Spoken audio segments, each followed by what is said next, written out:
Hey everybody, welcome to this new video. You're gonna ask, why are you doing this now?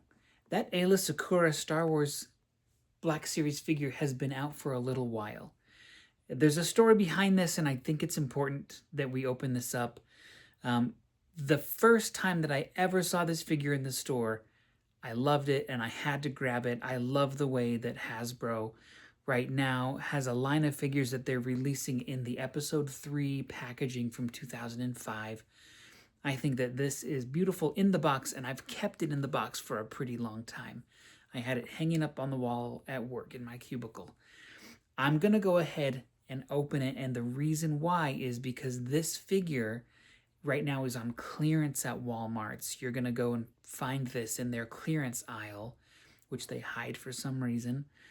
If you go to Walmart, you're probably going to be able to get this for a lot cheaper than they had it at the beginning, probably $15 or $20 right now. Here's why I want to open it, because I've been pretty impressed with the stuff that Hasbro has been releasing lately in the Marvel line, and I want to know, are they keeping pace with Star Wars? I used to collect a ton of Star Wars Black Series. You're not going to see it on my shelf right now because Star Wars has kind of fallen out of favor as far as audiences go. They don't make good Star Wars stuff right now. Maybe some video games, there's some bad video games too. But I have always loved this character from episode 2 on, and I have to know, is this worth opening? And I want you to all know, because if you run out to Walmart, if you like what you see here, you can get this for pretty cheap right now. I was pretty shocked. I'm just going to open it live. I was pretty shocked when I grabbed this right away and then went back to the store and they still had a ton. And then a month later, they still had a ton. And then 6 months later, they still had a ton. I thought that these would disappear because Aayla Secura is, I think, a fan favorite. So this is what we look like in the packaging. One set of hands, one kind of motion blur lightsaber, and one regular lightsaber. What I want to know is, how do these joints work? And especially, what kind of range of motion are we going to get in the torso? For me, in the torso is where a figure really comes alive. And it really helps when there's an extra joint at the bottom of the neck too, which we don't always see. So let's go ahead. I like to start with the legs. Let's see what happens when we pull her out. So one head, one set of hands, a couple of lightsaber options. You are seeing this as I see it. Feels good in the hand. I want the torso to be a surprise. Should I do it last or should I do it first? Let's go ahead and do it first. I already see some good range of motion in the upper torso. Lower torso, completely stationary. So like a lot of the Marvel Legends figures that I don't love the best. And they all seem to be female figures. I don't know. Like someone at Hasbro thinks that, women just need to hold still. If they move around, they just wiggle a little bit. They don't need to be able to do anything cool. I don't know. Whatever. Okay, so let's take a look at the torso. We've got left, right, forward, back. This is going to be okay. It would be a lot better if we had even just a left, right twist at the waist. Even better would be if this piece had its own little hinge, a joint like up there. Could be amazing, because then she could do anything. Let's look at what the arms can do. The arms go not quite fully up and down, but as you'd expect, forward and back, you're going to have a lot of range of motion here. The elbows are single jointed, and that is all. Single jointed on the left and on the right. There's a twist at the elbow here as well. You can see me doing this. I would imagine the wrist also has a twist. Yes, it does.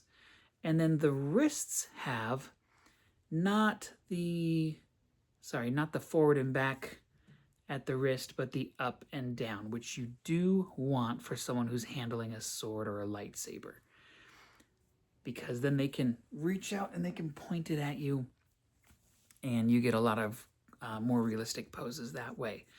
Let's look at the head. A big problem I already know is there is no flexibility right here in her Leku head tails. And so there's going to be a lot of limitation there. The head, though, we get left and right a little bit. This stops it in the back, of course. So kind of lame. I've seen a solution to that. I mean, any lady figure with long hair is going to be a problem. The She-Hulks, you name it. If the hair is drooping down their back, then you're going to be able to turn left and right about this much. Enough to say, nope, I don't turn my head to the left and right. A solution that I've seen is with a certain Harley Quinn figure that came from, I want to say Figuarts. They actually put joints in the hair. And I've seen that with, what else? Figma Good Smile figures. It's solvable. They just didn't bother here. They were relying on maybe just the looks of the figure and giving you an extra lightsaber. For me, it's not enough. I'm starting to wonder if it would have been better to leave this in the package. You have a straddle out to about here, so if she's going to be kicking, that's not horrible. She doesn't do the full splits. At the knees, we do have double joints, so that will give us some options. And there's a swivel at the top of the thigh, so you can have her jumping and twisting in the air that way. And then if you add in the torso to that and twist the head, then suddenly she's doing something a little bit more dramatic. Should I make a video about posing figures? There's already some out there, but I have my own kind of theories about what makes good action as far as posing goes. But the boots, there's a twist right at the top of the boots here, and the toes point. She's got high heels, which she probably needs to practice more than everybody else when she's lightsaber dueling, because I think a high heel can be a weakness. But that's about the range of motion that you see. The paint job, let me take a look.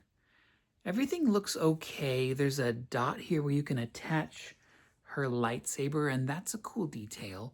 Let's put a lightsaber in her hand. Oh, it's taped in. What a pain. That's fine. I can just try to take it out. The handle's going to detach from the blade, I can already tell as I try to get this out. And that's a dangerous thing. Yeah, the handle came off. Let's just put the handle on her belt since we mentioned it. So it's got a little peg that goes right into the little hole there, and suddenly she's walking around holding onto her lightsaber like that. And her hands are free to do other stuff. Hold on to, library books and stuff like that. Let me pull this whole blade out.